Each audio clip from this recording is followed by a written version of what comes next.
بسم الله الرحمن الرحيم. الرحمن علم القرآن، خلق الإنسان علمه البيان.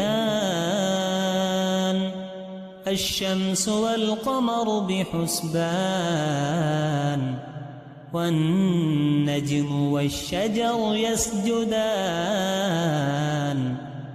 والسماء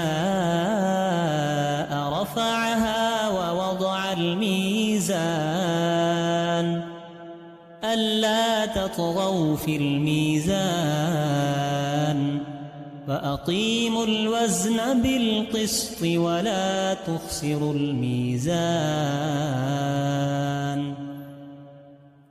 والأرض وضعها للأنام،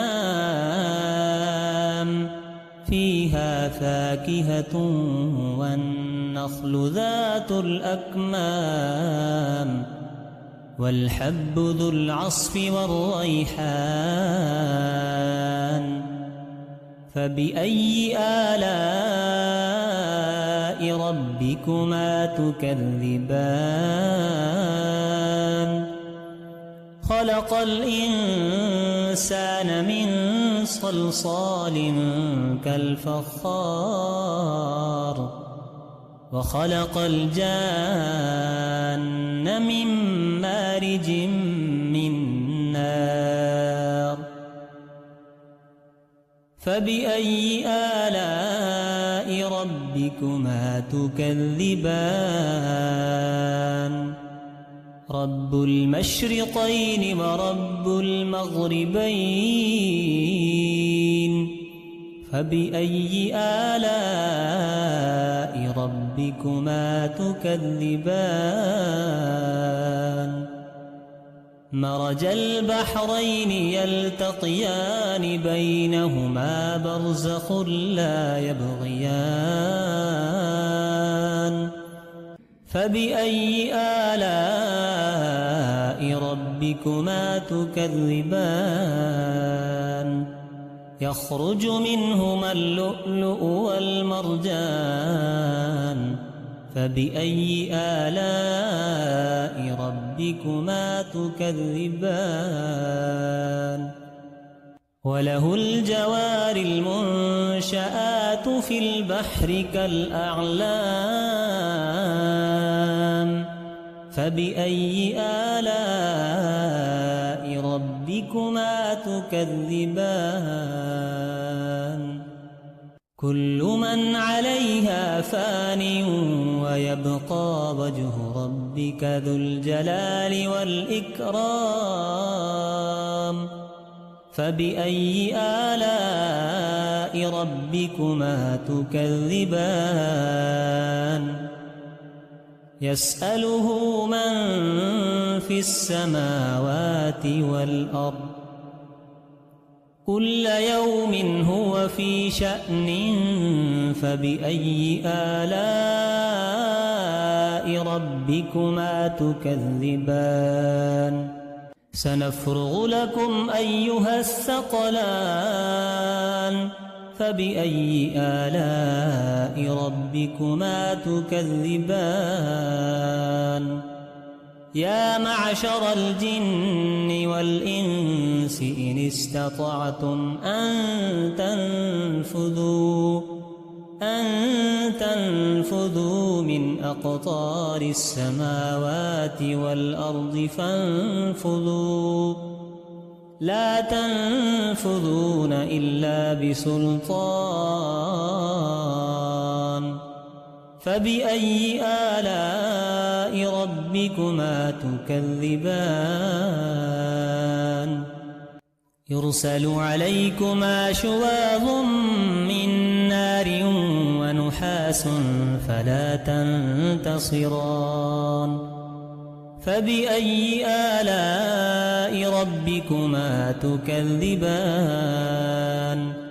فإذا انشقت السماء فكانت وردة كالدهان. فبأي آلاء ربكما تكذبان فيومئذ لا يسأل عن ذنبه إنس ولا جان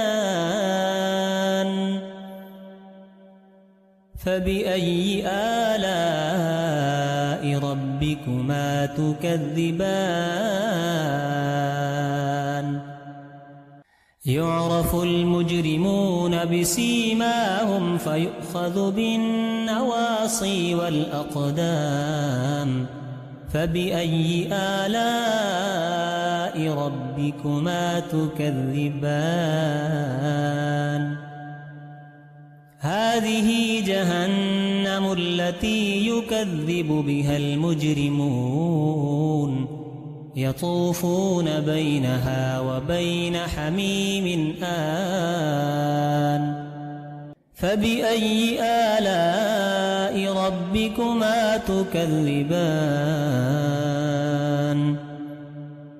ولمن خاف مقام ربه جنتان فبأي آلاء ربكما تكذبان ذواتا أفنان فبأي آلاء ربكما تكذبان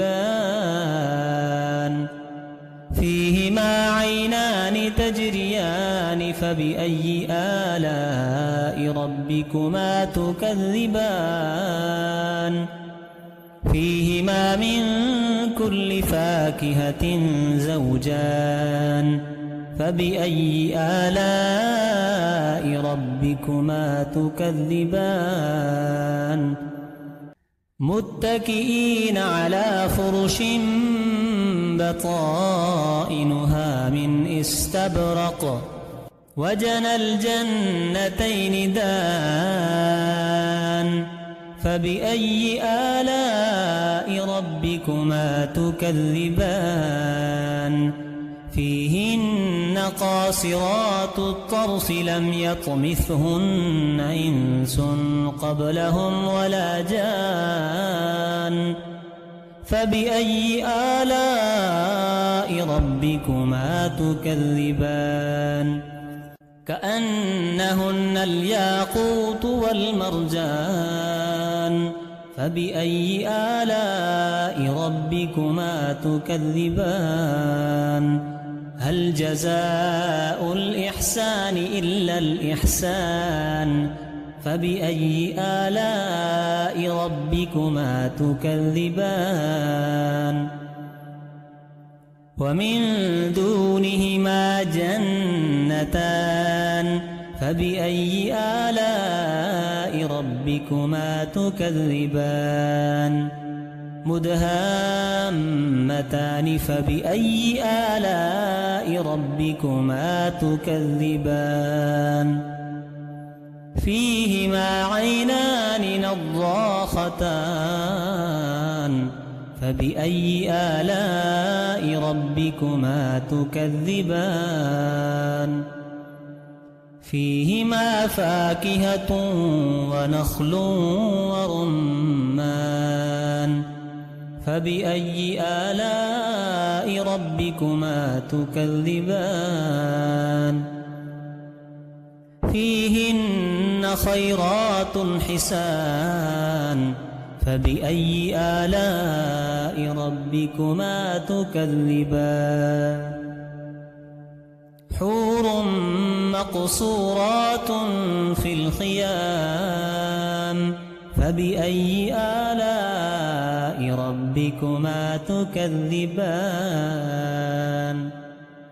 لم يطمثهن إنس قبلهم ولا جان فبأي آلاء ربكما تكذبان متكئين على رفرف خضر وعبقري حسان فبأي آلاء ربكما تكذبان تبارك اسم ربك ذي الجلال والإكرام.